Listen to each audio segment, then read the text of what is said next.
एक पुलिस अधिकारी को यह गलतफहमी हो गई है कि वो वर्दी पहनकर सिंघम बन गया है। इनकी हालत यह है कि तन पर खाकी है और जुबान पर खुलेआम धमकी। इस अधिकारी का नाम अनुज चौधरी है और ये संभल में सीईओ की जिम्मेदारी संभाल रहे हैं। आपको पता है कि इस बार होली का त्योहार 14 मार्च को जुमे के दिन यानी शुक्रवार को पड़ रहा है। रमजान का पाक महीना चल रहा है, ऐसे में जुमे का भी खास महत्व है। अब क्योंकि संभल एक संवेदनशील इलाका है, ऐसे में होली और रमजान के महीने में अराजक तत्व माहौल ना बिगाड़ दे, इसको लेकर पुलिस प्रशासन सतर्क है। लेकिन इस सतर्कता के बीच सीईओ अनुज चौधरी ने एक बयान दिया।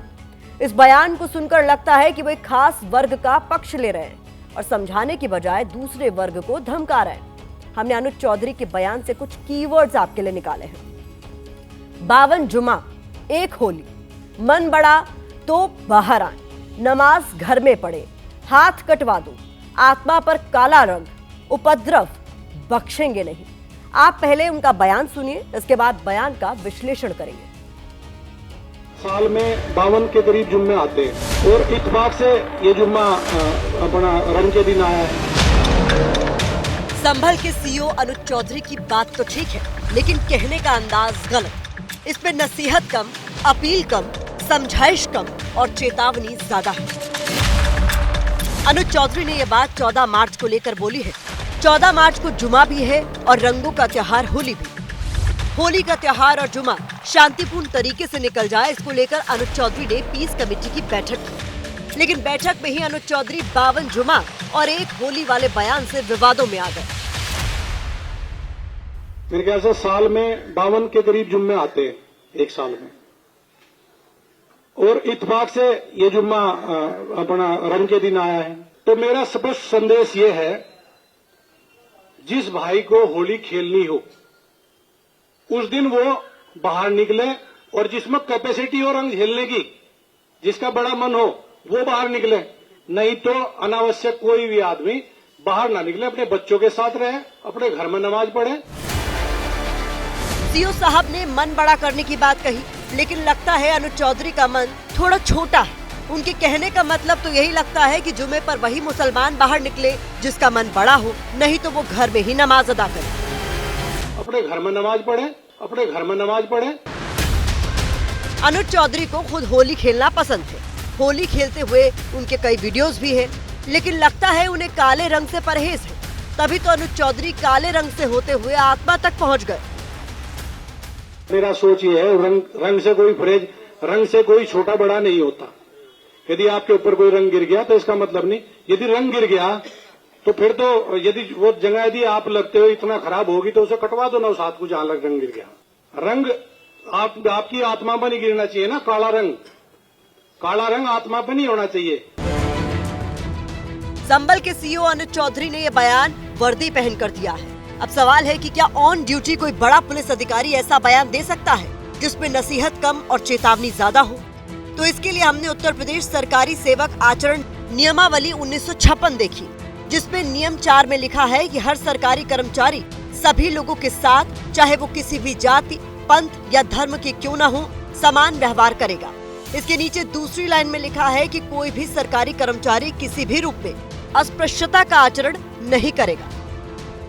पुलिस अधिकारी हो या कोई अधिकारी हो, अपनी बात संतुलित, परिमार्जित और सबको साथ लेके चलने वाली हो सकती है। अगर आप मरहम नहीं लगा सकते हैं तो बेहतर यह है कि मौन रहें। कोई भी बयान देने से पहले क्या आपको शासन ने अधिकृत किया है मीडिया से बात करने के लिए? और अगर नहीं किया है तो गवर्नमेंट सर्वेंट कॉन्डक्ट रूल्स के ये विरोध में है, दंडात्मक कार्रवाई होनी चाहिए। संभल संवेदनशील है, इसलिए सुरक्षा अभी से बढ़ा दी गई है। लोग भी चाहते हैं कि त्योहार शांतिपूर्ण तरीके से मने, भाईचारा बना रहे। होली की तैयारियां हैं वो संपूर्ण रूप से कर ली गई है। होली का कलर अगर किसी व्यक्ति को पसंद नहीं है वो पुलिस को इतला करें। जिस व्यक्ति ने जबरदस्ती किसी के ऊपर कलर लगाया है उस व्यक्ति के खिलाफ कार्रवाई की जाएगी। लेकिन मेरा इतना ही कहना है कि कानून को कोई भी व्यक्ति हाथ में ना ले, पुलिस को जरूर बताएं। 14 मार्च को जुमा और होली सब कुछ ठीक ठाक निकल जाए, लेकिन सीईओ अनुज चौधरी का बयान खटक रहा है क्योंकि इसमें नसीहत कम और वार्निंग ज्यादा है।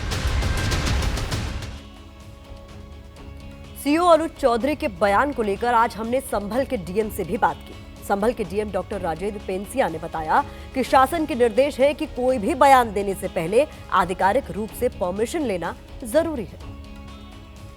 पहले ही शासन के भी स्पष्ट निर्देश हैं, हमने भी स्पष्ट निर्देश दिए हैं कि कोई भी बयान देना है उससे पूर्वानुमति मुझसे लें, अर्थात जिलाधिकारी से लेनी चाहिए। तो वर्तमान में हमने सभी को निर्देशित किया है कि जो भी बयान दें वो पहले अधिकृत रूप से हमसे अनुमति लें, उसके बाद ही किसी प्रकार का बयान दें। वैसे संभल के सीईओ अनुज चौधरी ने जो बयान दिया है वो आज दिन भर ट्रेंड होता रहा। अब सवाल ये है कि अनुज चौधरी ने लोगों को समझाया है या धमकाया है। अनुज चौधरी ने नमाज पढ़ने वालों को घर में नमाज पढ़ने की बात क्यों कही?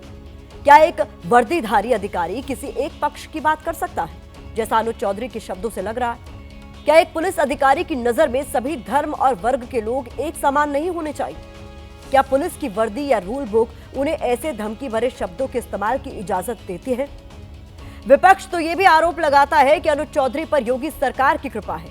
आपको याद होगा अनुज चौधरी का कुछ दिन पहले एक वीडियो वायरल हुआ था जिसमें वर्दी पहनकर सीईओ अनुज चौधरी हाथों में हनुमान जी की गदा लेकर एक धार्मिक यात्रा में शामिल हुए थे। उस वक्त भी यह सवाल उठा था कि ऑन ड्यूटी एक पुलिस अधिकारी कैसे धार्मिक यात्रा में शामिल हो सकता है।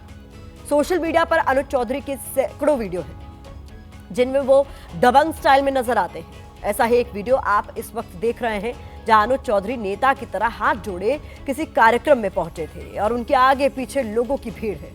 लोग उनके साथ सेल्फी खिंचवा रहे हैं। आज जिस वक्त अनुज चौधरी अपने चेतावनी वाले बयान को लेकर चर्चा में है, उसी वक्त उनके भाई अमित चौधरी की भी एक तस्वीर सोशल मीडिया पर वायरल हुई है।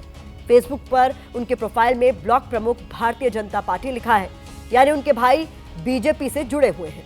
अब इसको लेकर भी विपक्ष उनके काम करने के तरीके पर तमाम तरह के सवाल उठा रहा है।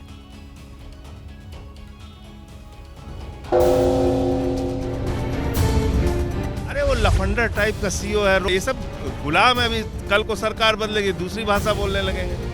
किस मुसलमान ने कहा कि हम होली के दिन डिस्टर्ब करेंगे? अनूप चौधरी ने तो दंगा ही कराया। अनूप चौधरी कह रहे थे गोली चलाओ गोली चलाओ, देखा सबने कि नहीं देखा? तो वो उनसे क्या उम्मीद करोगे? जब कभी व्यवस्था बदलेगी तो ऐसे लोग तो जेलों में रहेंगे। फसादी जहन के लोग हो सकते हैं, इधर भी और उधर भी नमाज को लेकर होली को लेकर दंगा करना चाहते हो, उनसे बचने के लिए ये एक बेहतरीन रास्ता है। किसी भी संवैधानिक पद पर बैठे व्यक्ति को इस तरह की भाषा का प्रयोग नहीं करना चाहिए। निहायती अहमकाना बयान है, वो दर्द न दे, नसीहत न दे, ये न बताएं कि किसको क्या करना है क्या नहीं करना है। समाज में सौहार्द जो है, वो सौहार्द की जो ताकत है वो कमजोर न हो किसी भी तरह से। ये सबकी जो है वो सामूहिक जिम्मेदारी है। मुसलमानों से ये अपील करूंगा कि 3 से 4 घंटा होली के दिन बाहर रोड पर गलियों में बिला वजह न घूमें। इससे अमन शांति बनी रहेगी।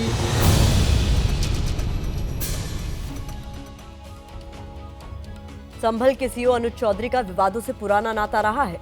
मई 2023 में अनुज चौधरी की समाजवादी पार्टी के नेता आजम खान से बहस हुई थी। नवंबर 2024 में अनुज चौधरी ने कहा था कि हमें भी आत्मरक्षा का अधिकार है, हम मरने के लिए पुलिस में भर्ती नहीं हुए, हमारा भी परिवार है। जनवरी 2025 में अनुज चौधरी पुलिस वर्दी में धार्मिक जुलूस में गदा उठाने की वजह से विवादों में आए थे। अनुज चौधरी जिस वक्त दादरी सीईओ थे, उस दौरान भी उन पर मारपीट के आरोप लगे थे।